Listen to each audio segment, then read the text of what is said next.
बच्चों, आज हम अर्धवार्षिक मूल्यांकन 2023-24 का गणित विषय का हिंदी माध्यम का कक्षा 8 का पेपर हल करने वाले हैं। इसमें समय है 2.5 घंटे और पूर्णांक है 60। प्रश्न नंबर 1, परिमेय संख्या 4/5 के लिए योज्य तत्समक क्या है?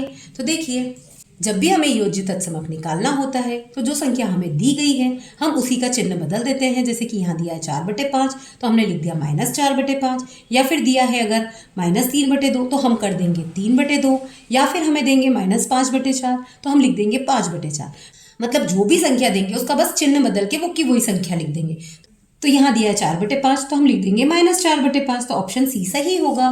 प्रश्न क्रमांक 2, x का 7 गुना 35 है, इस कथन का समीकरण है। तो देखिए, x का 7 गुना मतलब x में 7 का गुणा करना है और वो 35 के बराबर है। अब ये जो आ गया x गुणित 7, इसको हम लिख सकते हैं 7x बराबर 35। तो देखिए ऑप्शन बी सही है। प्रश्न क्रमांक 3, निम्नलिखित में से किस चतुर्भुज के विकर्ण बराबर होते हैं? तो देखिए, समांतर चतुर्भुज जो होता है उसकी आमने सामने की भुजाएं समांतर होती है। जैसे कि ये भुजा इसके समांतर है और ये भुजा इसके समांतर है। तो जो समांतर चतुर्भुज होता है उसमें ये जो विकर्ण है ये यहाँ का तो बड़ा होगा और यहाँ का छोटा होगा। तो मतलब यहाँ पूछा है विकर्ण बराबर है क्या? तो नहीं है, ये तो क्रॉस कर दिया। फिर आयत में आमने सामने की भुजाएं बराबर होती है, जैसे कि लंबाई से लंबाई बराबर और चौड़ाई से चौड़ाई बराबर। तो इसके जो विकर्ण होते हैं वो बराबर होते हैं, तो इस पर हमने राइट लगा दिया। अब ऐसे ही पतंग जो होती है उसमें ऊपर की 2 भुजाएं बराबर होती है और नीचे की 2 भुजाएं बराबर होती है। तो इसका विकर्ण जो है एक बड़ा होगा और एक छोटा होगा, इसके विकर्ण भी बराबर नहीं हो सकते। ऐसे ही समलंब चतुर्भुज में कोई सा भी एक युग्म भुजाओं का समांतर होता है। जैसे कि माना ये भुजा का युग्म समांतर है तो इसके भी जो विकर्ण होंगे वो भी बड़े छोटे हो सकते हैं, मतलब ये भी विकर्ण बराबर नहीं होंगे। तो इसका मतलब आंसर होगा आयत और ऑप्शन होगा बी। क्वेश्चन नंबर 4, -2/3 और -5/6 का योग क्या होगा? तो देखिए, अगर हम 2 परिमेय संख्याओं को जोड़ेंगे तो उनका योग भी एक परिमेय संख्या होगा। तो इसका ऑप्शन आंसर सी होगा। प्रश्न क्रमांक 5, निम्नलिखित में से एक चरी रैखिक समीकरण है। तो देखिए, यहाँ पर 2 चर दिखाई दे रहे हैं, एक x और एक y। यहाँ पर b वाले में सिर्फ एक ही चर है x, c वाले में x और z 2 चर हैं और d वाले में कोई चर है ही नहीं। तो इसका मतलब ऑप्शन बी सही होगा। प्रश्न क्रमांक 6, किसी बहुभुज के सभी बाह्य कोणों का योग कितना होता है? तो देखिए, बहुभुज कोई सा भी हो, त्रिभुज, चतुर्भुज, पंचभुज, सभी के बाह्य कोणों का योग हमेशा 360 डिग्री होता है। एक समचतुर्भुज है जिसका प्रत्येक कोण 90 डिग्री माप का है। तो देखिए, वर्ग एक ऐसा समचतुर्भुज होता है, वर्ग जो होता है वो एक ऐसा समचतुर्भुज भी है जिसके सभी कोण 90 डिग्री के होते हैं और इसके जो विकर्ण हैं वो आपस में बराबर भी होते हैं। साथ ही विकर्ण पर जो कोण बनता है वो भी 90 डिग्री का होता है और समचतुर्भुज में यही कंडीशन होती है कि विकर्णों पे कोण बनता है वो 90 डिग्री का होता है और सारी भुजाएं बराबर होती है। इसका मतलब वर्ग जो है वो एक समचतुर्भुज है।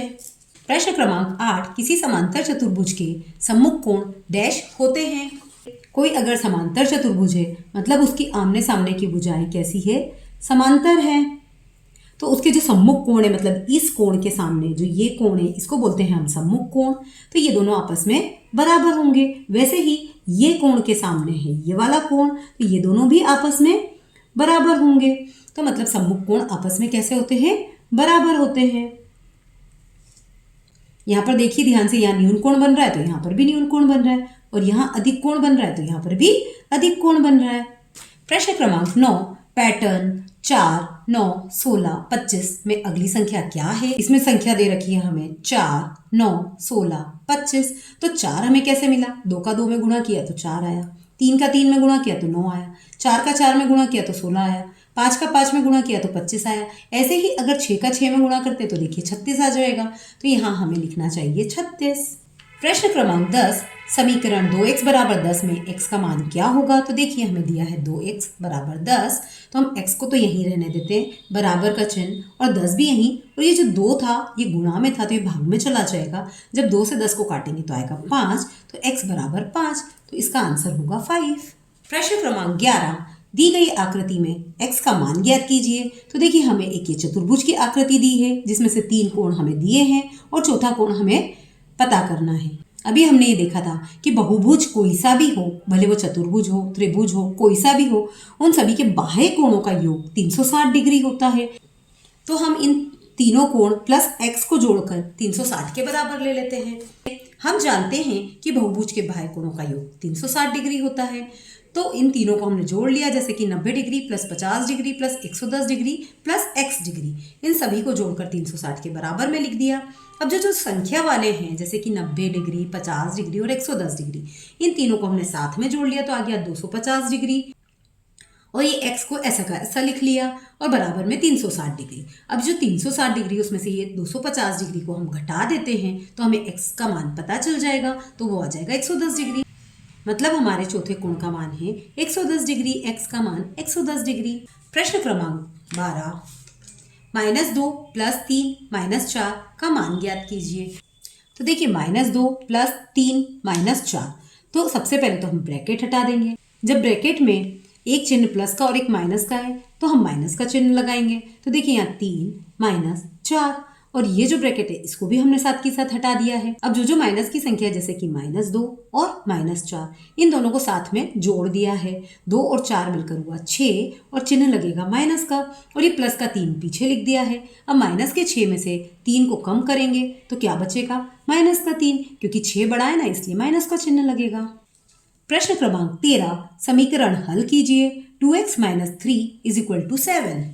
तो देखिए इसको हल करने के लिए हम सबसे पहले समीकरण लिख लेते हैं, फिर ये जो 3 है माइनस का है इसलिए बराबर के दूसरी तरफ ले जाएंगे तो प्लस का हो जाएगा, तो साथ में 3 को जोड़ देंगे तो कितना हो जाएगा? 10। अब ये जो 2 है वो गुणा में है x के साथ, इसलिए इसको बटे में ले जाकर भाग दे देंगे, तो 10/2 कितना हो जाएगा? 5। तो ये आंसर आ जाएगा हमारा x = 5। प्रश्न क्रमांक 14, ₹30 प्रति दर्जन की दर से 30 दर्जन केलों का मूल्य ज्ञात कीजिए। तो देखिए 1 दर्जन केले का मूल्य हमें दे रखा है ₹30, तो 30 दर्जन केले का मूल्य कितना हो जाएगा?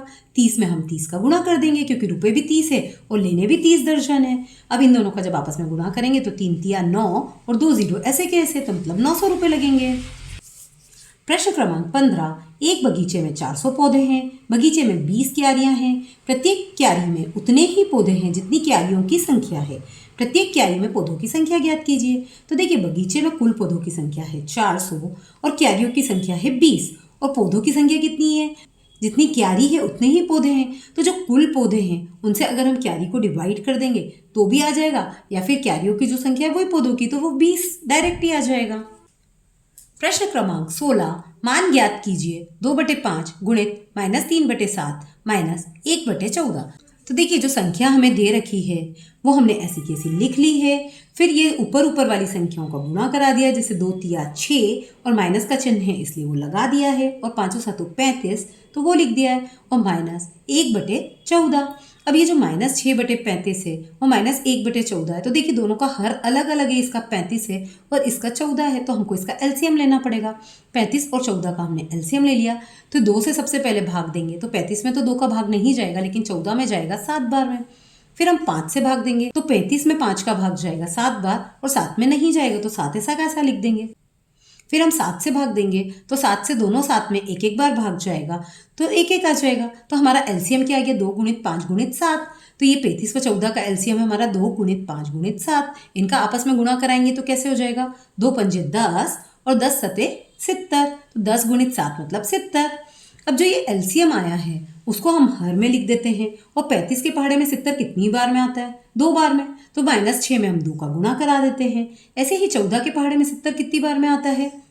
5 बार में, तो 14 में हम 5 का गुणा करा देते हैं, तो 6 और 2 का गुणा होने पर आएगा 12 और चिन्ह लगेगा माइनस का। ऐसे ही 14 में 5 का गुणा होने पर आएगा 70 और चिन्ह लगेगा माइनस, क्योंकि दोनों के पास माइनस का चिन्ह है इसलिए हम दोनों को आपस में जोड़ देंगे। तो 70 में 12 को जोड़ने पर आएगा -82 और बटे में आ जाएगा 70। यही हमारा आंसर होगा। प्रश्न क्रमांक 17, ज्ञात कीजिए 1/2 भागित -1/3 भागित 2/5। तो इसको हमको हल करना है। देखिए जब भाग के चिन्ह हमें दिए जाते हैं तो इनको हल करने के लिए हम इनको गुणा में बदल देते हैं, और जो संख्या परिमेय संख्या हमें दी जाती है जैसे कि 2/5, तो उसको हम व्युत्क्रम मतलब उल्टा नीचे का ऊपर और ऊपर का नीचे लिख देते हैं। जैसे 2/5 को हमने लिख दिया 5/2, तो ऐसे हम बदल सकते हैं भाग के चिन्ह को गुणा में, और जो संख्या दे रखी है उसका व्युत्क्रम कर सकते हैं। तो अब हमने कर दिया ये। अब ऊपर की संख्या का ऊपर से गुणा करा देते हैं। जैसे 5 का 1 में गुणा कराने पर आएगा -5, और 3 का 2 में गुणा कराने पर आएगा 6। अब यहाँ पर फिर से भाग का चिन्ह है, तो फिर से इसमें हम गुणा का चिन्ह लगा के इसको फिर से ऊपर नीचे कर देते हैं। जैसे कि 6 ऊपर चला गया और -5 नीचे आ गया। अब 2 के पहाड़े से अगर हम एक बार में 2 और 3 बार में 6 काट देते हैं, तो जो इससे हमें मिला 3/-5, और जो नीचे माइनस का चिन्ह है इसको हम चाहें तो ऊपर भेज सकते हैं। तो इसको हमने 3 के पास दे दिया और इसको लिख दिया -3/5। तो दोनों आंसर सही है। प्रश्न क्रमांक 18, समीकरण हल कीजिए। 4x + 3 = 6 + 2x। तो देखिए इसका हल 4x + 3 = 6 + 2x। अब हम x इसके पास भी है और x इसके पास भी है, तो x वाली संख्याओं को एक तरफ और बिना x की जो संख्या उनको एक तरफ ले लेते हैं। तो कैसे लेंगे इनको?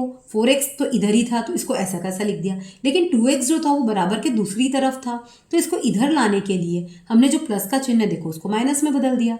ऐसे ही 6 जो था वो बराबर के इधर ही था और अभी भी हम इधर ही रख रहे हैं, तो इसको एज इट इज लिख दिया। लेकिन जो प्लस का 3 है इसको हमको उठाकर इधर ले जाना है, तो इसको हम माइनस का कर देंगे। अब 4x में से 2x को माइनस करेंगे तो आएगा 2x, और 6 में से 3 को माइनस करेंगे तो आएगा 3। अब ये जो x है इसके गुणा में है 2, तो इसको हम डिवाइड में ले जाएंगे, तो x = क्या आ जाएगा 3/2। ये हमारा आंसर हो जाएगा। प्रश्न क्रमांक 19, हल कीजिए। 5y + 7/2 = 3/2y - 14। तो देखिए इसके हल के लिए हमने पहले तो जो समीकरण हमें दी है वो एज इट इज लिख ली, फिर y वाली को हम एक तरफ और बिना y वाली को एक तरफ ले लेंगे। जो प्लस में है वो उधर जाकर माइनस का हो जाएगा, और यहाँ कोई चिन्ह नहीं है मतलब प्लस का है, तो ये इधर आकर माइनस का हो गया। तो सबसे पहले हमने लिखा 5y, और जो 3/2y है ये प्लस का है इसलिए उठाकर ले गए तो माइनस का हो गया, और फिर -14 ऐसा का ऐसा लिखा, और जो प्लस का 7/2 इसको उठाकर ले गए इसलिए ये माइनस का हो गया। अब इसका हम एलसीएम लेंगे, तो यहाँ पर इसके बटे में 1 है इसलिए हमारा काम आसान हो गया है। ये जो 2 दे रखा है इसको सीधे सीधे 5 में गुणा करा दो, तो 5 दूनी 10y - 3y/2। ऐसे ही यहाँ पर भी जो 2 दे रखा है इसका 14 में गुणा करा दो, तो 14 दूनी 28, और माइनस का चिन्ह ऐसा का ऐसा, और -7/2।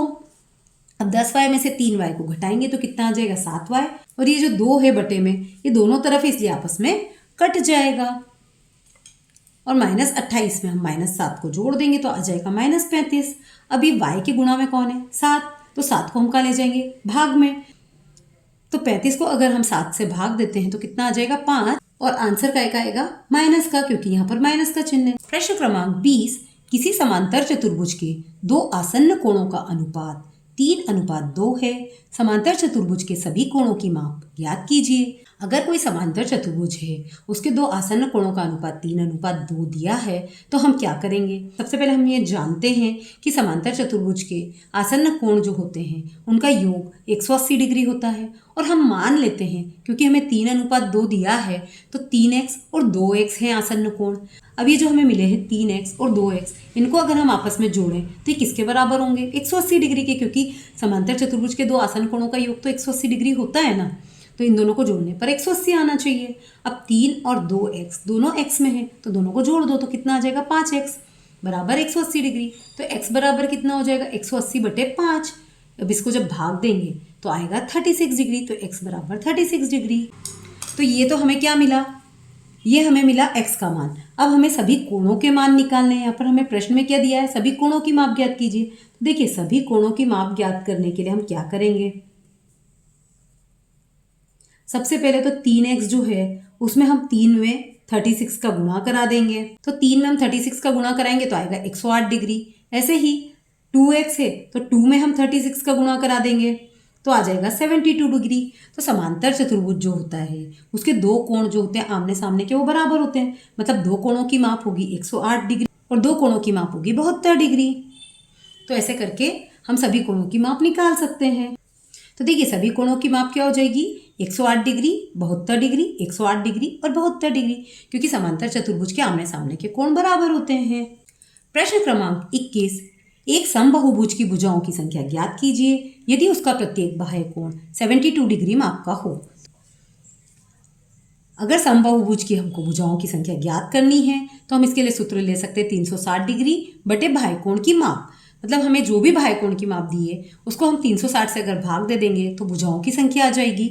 और या फिर अगर हमें भुजाओं की संख्या दे रखी है और बाह्य कोण की माप ज्ञात करनी है तो हम 360 को भुजाओं की संख्या से भाग दे देंगे तो बाह्य कोण की माप आ जाएगी। ऐसे करके हम निकाल सकते हैं। तो देखिए 360 में अगर हम 72 डिग्री का भाग देते तो आंसर आएगा 5। तो समबाहुभुज में 5 भुजाएं होंगी। तो देखिए हमें प्रश्न दे रखा है, दी गई सारणी में किसी फैक्ट्री में वर्ष के विभिन्न माह में बनने वाले बल्बों की संख्या दी गई है। सारणी पढ़ें और निम्नलिखित प्रश्नों के उत्तर दें। हमें यहाँ महीने दे रखे हैं और बल्बों की संख्या दे रखी है, जैसे कि जुलाई में बने 500 बल्ब, अगस्त में 750 बल्ब, सितंबर में 750 बल्ब, अक्टूबर में 1000 बल्ब, नवंबर में 1250 बल्ब और दिसंबर में 750 बल्ब। अब प्रश्न पूछा है पहला, किस माह में सबसे अधिक बल्ब बने हैं? तो देखिए सबसे बड़ी संख्या कहाँ दिखाई दे रही है? नवंबर में। तो मतलब नवंबर माह में सबसे ज़्यादा बल्ब बने हैं। तो इसका आंसर हम यहीं लिख रहे हैं। आप चाहें तो इसे अपनी कॉपी में भी लिख सकते हैं। सेकेंड, किन किन माह में बराबर संख्या में बल्ब बने? तो देखो यहाँ 2 बराबर गिनती कहीं दिख रही है क्या? हाँ दिख रही है, ये 750, फिर यहाँ पर भी 750 और यहाँ पर भी 750। मतलब अगस्त, सितंबर